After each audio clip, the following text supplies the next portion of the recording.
Hello everyone, welcome to the academy. So part 3 देख रहे हो आप लोग एपीएफसी रिगार्डिंग। तो एपीएफसी वीडियो सीरीज़ में हमने 3 वीडियो बनाए हैं। ये थर्ड वीडियो है। इसमें हम लोग डिस्कस करने वाले हैं कट ऑफ के बारे में कि लास्ट ईयर जो एग्ज़ाम हुआ था 170 पोस्ट के लिए, उसमें कितना कट ऑफ गया था कैटेगरी वाइज। यहाँ पे डिटेल से डिस्कस करेंगे। इससे पहले हमने एक वीडियो बनाया, उसमें आपसे डिस्कस किया नोटिफिकेशन के बारे में। क्या नोटिफिकेशन रह सकता है, क्या क्राइटेरिया हो सकता है, क्या एलिजिबिलिटी हो सकती है, क्या क्वालिफिकेशन यहाँ पे मांग सकते हैं आपसे, और डिज़ायरेबल क्वालिफिकेशन का क्या मतलब है। ठीक है, तो ये बहुत बड़ा इशू है इस एग्ज़ाम में, डिज़ायरेबल क्वालिफिकेशन का, तो वो आपको ध्यान में रखना है। ठीक है, इसके बाद हमने डिस्कस किया था प्रीवियस ईयर के क्वेश्चन पेपर। एक एक क्वेश्चन मैंने लगभग बता दिया आपको कि कौन से सब्जेक्ट से है। उसके बाद मैंने आपको कैटेगरी वाइज बताया कि कितने क्वेश्चन आए इंग्लिश से, कितने मैथ से आए, कितने इकोनॉमिक्स से आए। तो सबसे ज़्यादा वेटेज देखने को मिला था मैथ, इंग्लिश, इकोनॉमिक्स, कंप्यूटर में। ठीक है, तो उससे आप आइडिया ले सकते हो कि आपको ये फॉर्म तो देखो भरना ही है। इतने यूपीएससी एक ऐसा एग्जाम है जहाँ पे फॉर्म भरने में पैसे नहीं लगते हैं। ठीक है, तो फॉर्म तो भरना ही है, फॉर्म भरो, कोई दिक्कत नहीं है। लेकिन आपको सीरियसली एग्जाम की तैयारी करनी चाहिए, नहीं करनी चाहिए, वहाँ से आप वो आइडिया ले सकते हो। ठीक है, इस वीडियो में हम फाइनल डिस्कशन कर रहे हैं कि क्या कट ऑफ गया था और किस तरीके का यहाँ पर एग्ज़ाम हुआ था, क्या मार्किंग पैटर्न था। तो सब चीज़ यहाँ पर डिटेल से डिस्कस करने वाले हैं। तो यहाँ पे आप देख सकते हो, ये ऑफिशियल आपको मिल भी जाएगा यूपीएससी के वेबसाइट पे। ठीक है, और मैं इसको टेलीग्राम पे भी डाल दूंगा, आप वहाँ से भी डाउनलोड कर सकते हो। तो यहाँ पे हम लोग कट ऑफ देखने वाले हैं कि जो एग्ज़ाम हुआ था 170 पोस्ट के लिए, उस एग्ज़ाम में क्या कट ऑफ रहा था कैटेगरी वाइज। तो सबसे पहले जो इम्पोर्टेंट है कि कितने स्टूडेंट अपीयर्ड हुए थे एग्ज़ाम में। तो टोटल 1,63,316 स्टूडेंट, लगभग 1,60,000 स्टूडेंट यहाँ पे अपीयर हुए थे एग्ज़ाम देने के लिए। तो होपफुली कह सकते हो कि 2 से 2.5 लाख स्टूडेंट ने एग्ज़ाम फॉर्म भरा होगा उस टाइम। ठीक है, और इस बार जो ये नंबर हो सकता है बहुत ज़्यादा बढ़ सकता है। इस बार ईपीएफओ एग्ज़ाम जैसे हो सकता है कि 10 लाख स्टूडेंट फॉर्म भरते इसको। ठीक है, क्योंकि सिलेबस मैंने बताया पिछले वीडियोज़ में कि सिलेबस कितना वास्ट है, कितनी वैरायटीज़ हैं सिलेबस में। हर तरीके के स्टूडेंट इस एग्ज़ाम में बैठ सकते हैं, फॉर्म भर सकते हैं। तो यहाँ पे ये नंबर आपको अलग ही देखने को मिल सकता है। और कोरोना वगैरह ना रहा तो यहाँ पे आपको 5 लाख भी देखने को, 5 से 6 लाख देखने को मिल सकते हैं। ठीक है, 10 लाख से ऊपर फॉर्म भर सकते हैं और 5 लाख के करीब एग्ज़ाम भी दे सकते हैं। ठीक है, और इसी 5 लाख को ध्यान में रखते हुए मैंने आपको बताया था डिज़ायरेबल क्वालिफिकेशन का क्या मतलब है। जब ये नंबर बढ़ जाएगा, 5 लाख में जब पीटी के रिज़ल्ट में नंबर ऑफ़ स्टूडेंट ज़्यादा होंगे, तब एपीएफसी क्या करेगा, डिज़ायरेबल क्वालिफिकेशन का कंसेप्ट लागू कर देगा। ठीक है, तो वो चीज़ आपको ध्यान में रखते हुए चलना है। कैटेगरी वाइज बात करें तो कैटेगरी वाइज देखो, जर्नल में जो स्टूडेंट बैठे थे वो थे 78,760। तो इतने स्टूडेंट एग्जाम में बैठे थे। 50,000 करीब ओबीसी में, 27,000 करीब एससी और 7,150 एसटी कैटेगरी के यहाँ पे स्टूडेंट एग्जाम में बैठे थे। टोटल 1,63,000। ठीक है, इसके अलावा आप देखो total number of candidate finally select कितने हुए थे। तो टोटल देखो वैकेंसी थी 78। ठीक है, सिलेक्ट हुए यहाँ पे 71 ओनली। वैकेंसी थी ज़्यादा, सिलेक्ट हुए सिर्फ 61। ठीक है, तो इस एग्ज़ाम में आपको यहाँ पे जो प्रीवियस ईयर देखा गया था, वो देखा गया था कि वेटिंग लिस्ट भी जारी की गई थी। तो ये भी चीज़ आपको ध्यान रखना है कि वेटिंग लिस्ट का कंसेप्ट भी यहाँ पे चल जाता है। अगर यहाँ पे सीट फिल नहीं हो रहे थे उस टाइम, तो वेटिंग लिस्ट भी दिया गया था। ठीक, तो यहाँ पे 71 सिलेक्ट हुए थे, जनरल से 61, ओबीसी से 24, एससी से और 14 एसटी से। इस तरीके से 170 स्टूडेंट लगभग सिलेक्ट हो गए थे। ठीक है, तो वेटिंग लिस्ट भी आई थी इन कैटेगरीज में, तो आपको ये चीज़ें ध्यान रखना है। इसके अलावा देखो तो minimum level of suitability of marks, तो कितना कट ऑफ गया था कैटेगरी वाइज। तो 100 मार्क्स का एग्ज़ाम था उस टाइम। ठीक है, टोटल 120 क्वेश्चन थे, मतलब 0.83 मार्किंग था एक क्वेश्चन पे। और 0.83 के बाद 100 में से जो 66.5 ये रहा था कट ऑफ अनरिजर्व के लिए। ओबीसी के लिए रहा था 60.5। ठीक है, तो यहाँ पे आप देख सकते हो 50% से ज़्यादा कट ऑफ यहाँ पे आपको देखने को मिल रहा है। एससी में 56.5 और एसटी में 54.5। ठीक है, तो ये रहा पीएच और पीएच का कैटेगरी का भी यहाँ पे आप कट ऑफ दे सकते हो।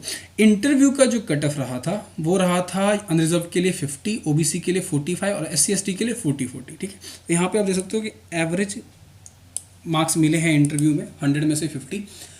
तो ये क्या है यहाँ पे आप जब कैलकुलेट करोगे, ऐड करोगे, तो वहाँ पे 268 तो नहीं बनेगा। तो ये कैसे बन रहा है? फाइनल सिलेक्शन यहाँ पे कह रहे हो कि फाइनल सिलेक्शन का जो कट ऑफ रहा था वो था 268.37। ये अनरिजर्व्ड के लिए है। ओबीसी के लिए 249.86। अब जब आप दोनों को जोड़ोगे, पीटी के रिक्रूटमेंट आरटी के मार्क्स और इंटरव्यू के मार्क्स, तो 268 तो हो ही नहीं रहे हैं। तो ये कट ऑफ कैसे बना? ठीक है, इसका आंसर आपको मिलेगा यहाँ नीचे। पहले यहाँ पे एक चीज़ देख लेते हैं कि जो हाईएस्ट मार्क्स गया था वो गया था अनरिजर्व में 297, लगभग 300 मार्क्स गए थे। ठीक है, यहाँ पे देख सकते हो कट ऑफ कितना था 268। ठीक है, 300 मार्क्स लगभग अनरिजर्व में हाईएस्ट मार्क्स गए थे। ठीक है, जो टॉपर था उसके इतने मार्क्स होंगे। ठीक है, टोटल जो मार्क्स यहाँ पे रिटर्न का था वो था 100, इंटरव्यू का था 100, तो टोटल 200 आप कह सकते हो यहाँ पे 200 मार्क्स का पेपर हुआ था। लेकिन यहाँ पे आप देख सकते हो मार्क्स हाईएस्ट आ रहे हैं 200 से ऊपर। तो यहाँ पे काम करता है आपका वेटेज सिस्टम। तो जैसा कि पता है कि ईपीएफओ एग्जाम में भी वेटेज कितना था 75:25। तो ये वेटेज कैसे मार्क्स कैलकुलेट करता है? देखो यहाँ पे जो उस टाइम कैलकुलेट किया गया था, हालांकि अब ये सिस्टम काम नहीं करेगा। उस टाइम आपको इस तरीके से कैलकुलेट करके बताया गया था, लेकिन अब जो फॉर्म आएगा उसमें ये सिस्टम नहीं होगा। ठीक है, कैसे नहीं होगा? यहाँ पे देखो पहले क्या हुआ, एग्ज़ाम उन्होंने लिया 100 मार्क्स का, इंटरव्यू लिया 100 मार्क्स का, उसके बाद उन्होंने क्या किया, वेटेज लगा दिया। वेटेज कैसे लगाया कि एक्चुअल मार्क्स में उन्होंने कर दिया 3 का मल्टीप्लिकेशन, मतलब 75% वेटेज दे रहा है यहाँ पे। ठीक है, इसके बाद इंटरव्यू मार्क्स में क्या कर दिया, 1 से मल्टीप्लिकेशन, मतलब 25 का वेटेज मिल रहा है आपको यहाँ पे। जब टोटल को ऐड करोगे तो टोटल पेपर हो गया था आपका वेटेज के लगाने के बाद 400 मार्क्स का। तो 400 मार्क्स में से यहाँ पे जो कट ऑफ रहा था वो रहा था 268.37।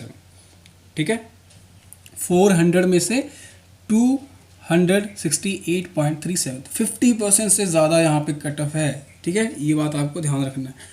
और मैंने क्यों कहा कि अब ऐसा नहीं होगा, रीज़न है ईपीएफओ का एग्ज़ाम जो हुआ है उसमें भी ये सिस्टम अब लागू नहीं हुआ है। कैसे नहीं हुआ है कि पहले ये जो रूल था, ये सिस्टम जो था, ये एग्ज़ाम के बाद किया जाता था। अब क्या हो रहा है कि अब वेटेज सिस्टम पहले लगा दिया जा रहा है, मतलब कि पहले ही वो आपसे 300 मार्क्स का एग्ज़ाम ले रहे हैं। ठीक है, पहले ही वो 300 मार्क्स का एग्ज़ाम ले रहे हैं, मतलब जो क्वेश्चन पहले 0.83 मार्क्स का था उसे अब वो 2.5 मार्क्स का एक क्वेश्चन बना रहे हैं। तो यहाँ पे वेटेज सिस्टम वो पहले ही लगा रहे हैं और इंटरव्यू आपका होगा 100 मार्क्स का, जो बनेगा आपका 25%। ठीक है, तो ये सिस्टम अब काम नहीं करेगा, उम्मीद ऐसा ही है। तो ये था एक एनालिसिस किस तरीके का कट ऑफ रहा था कैटेगरी वाइज, यहाँ से आप देख सकते हो। तो 3 वीडियो के माध्यम से मैंने हर चीज़ बताने की कोशिश की है। क्या नोटिफिकेशन हो सकता है, डिज़ायरेबल क्वालिफिकेशन का क्या इशू है, प्रीवियस ईयर के क्वेश्चन पेपर दिखा दिए, कौन कौन सी सब्जेक्ट से कितने क्वेश्चन आए थे, लगभग 14 सब्जेक्ट से क्वेश्चन पूछे गए थे। ठीक है, 14 सब्जेक्ट है एपीएफसी एग्जाम में भी, ईपीएफओ में भी लगभग इतने ही थे। ठीक है, तो यहाँ पे 14 सब्जेक्ट से किस सब्जेक्ट से कितने क्वेश्चन आए ये भी बता दिए मैंने। एग्ज़ाम होने के बाद क्या मार्किंग सिस्टम है, क्या वेटेज सिस्टम था, तो ये सारी चीज़ें मैंने आपको इस वीडियो में बता दी। तो तीनों ही वीडियो बनाने के बाद ये चीज़ आपको सोचना है कि आपको इस एग्ज़ाम की प्रिपरेशन सीरियसली उस तरीके से करनी चाहिए या नहीं करनी चाहिए। ठीक है, और इसके अलावा जितने भी पॉसिबल लेक्चर कोर्सेज वीडियो हो सकते हैं वो सारी चीज़ें मैं यहाँ पे फ्री में जैसे चल रही थी वैसी चीज़ें अवेलेबल करवाने की कोशिश करूँगा। जितनी भी चीज़ें इंडस्ट्रियल रिलेशन से बची रह गई हैं, क्वेश्चन यहाँ पे 3 क्वेश्चन पूछे गए थे। देखो इस तरह के एग्ज़ाम में एक चीज़ है जो आपको ध्यान में लेके चलनी पड़ेगी। 4 साल 5 साल के बाद एग्ज़ाम होता है, जिस तरीके के क्वेश्चन पूछे गए थे उस तरीके के क्वेश्चन आपको यहाँ पर देखने को नहीं मिल सकता है। पहली बात आपको ये नोटिस करना है, जितने क्वेश्चन पूछे गए थे जिस कैटेगरी से, क्योंकि देखो यहाँ पे ना ही सिलेबस मेंशन है ना ही वेटेज मेंशन है कि किस सब्जेक्ट से कितने क्वेश्चन पूछे जाएंगे। तो इस बार जो एग्ज़ाम होगा उसमें आपको शायद देखने को मिले कि मैथ से 10 क्वेश्चन पूछ रहे हैं जहाँ 27 पूछे गए थे लास्ट ईयर।